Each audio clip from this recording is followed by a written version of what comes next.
Jon Gruden's statement, that last sentence, I never meant to hurt anybody. Well, rhetorically, I'll throw out this question. It wouldn't have hurt Eric Reed to get fired? It wouldn't have hurt women if they weren't allowed to be officials? It wouldn't have hurt Michael Sam if he was never drafted at all because of his sexual orientation? What do you mean you didn't mean to hurt anybody? Yeah. You actually did. That was the intent. He didn't feel Michael Sam should be in this league. He didn't feel women should be officiating. He didn't feel that Eric Reed should be in the league. I think that would have hurt people. And so when you see that and it's inconsistent, and then you see the press conference and he's talking about, I really don't want to talk about this anymore. That's what Jon Gruden had said at the press conference the other day, just trying to determine how other people would come at him and what have you. You just see that this is really something that had to happen. There's no way around it. Well, he says all those sort of things. He didn't want to talk about it anymore because he's been in control and in power. Right. So he wanted to try to force that will on everybody. And like I said on my show, no, you don't get to tell people when they can't have a conversation about what you did that was a very bad thing. That's not your choice anymore. Right. You gave that right up when you put them emails out there and they got publicized for people to see. And so at that point in time, you know, again, I go back to the Raiders, however they arrived to the decision, whether it was resigning, fired, whatever decisions was made, they made the right choice to move on from him coaching the team. It was a failed experiment. It certainly was. But I also would say this about Jon. He's got some soul searching to do, because if you think that you didn't mean to hurt anybody, like you said, Stephen A., there's a lot of people that could have been hurt, feelings are hurt, feel a certain way now, going to be looked at totally different in terms of the way that they view him. And so he's got a lot of soul searching to do with his family. He's put his family in a difficult situation because I'm sure that they probably didn't know that this exists. Now, they've got to answer questions at the country club or at the grocery store, or the son who's a trainer and a weightlifter. He's got to now have people looking at him a certain way. So you think about all of those things. Or your brother who was coaching in the league. Or your brother who was coaching in the league. People are now going to look at Jay and be like, well, the apple don't fall too far from the tree. Even though Jay is a good guy. Like, I like Jay. Right. Like, I rock with Jay. But now you're sitting back and you're going to yourself, well, wait a minute. Well, wait, if that, y'all align with each other, you start to, all these dominoes, like Mina said, he's not the only one. So whoever else is involved is certainly holding their breath, Mina.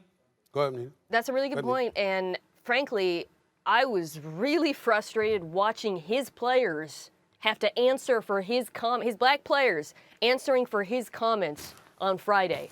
And now with this latest batch of emails, you know, many people pointed out the NFL's first active player, Carl Nassib, is a Raider. By the way, he's been having a great season, which is besides the point, but I want to mention, I don't want him to have to answer for this.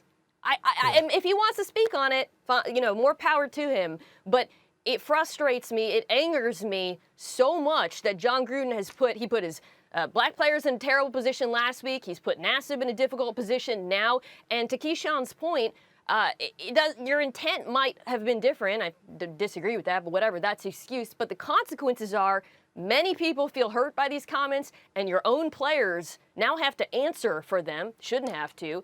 And that's why I think we're going so hard on him, because not going so hard, but he's been subject to so much criticism. You are the NFL coach, and what that means is you're supposed to be a leader. You are responsible for others. That is why all of those players now have to answer for this, and I frankly think it stinks.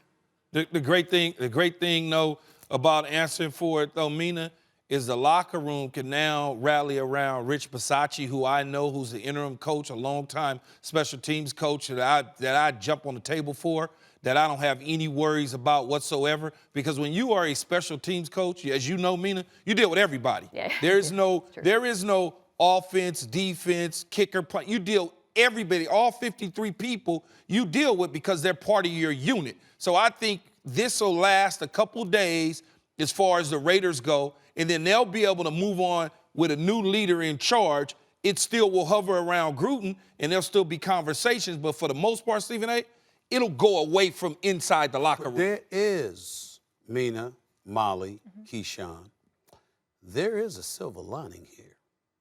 Because you see, he said what he said in those emails.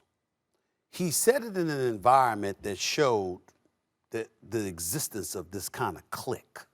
All right? It raised eyebrows. It alarmed us all.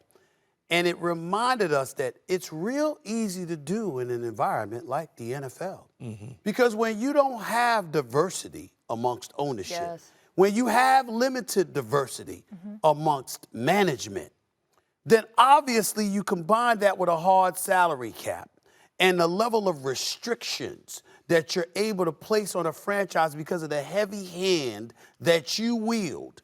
You're able to get away with so much more than you'd ever be able to get away with, say, in some place like the NBA or in various places in corporate America. Now, obviously, there are some places in corporate America, they still got these issues. You got bosses, white bosses in corporate America right now looking at all of us like we the problem.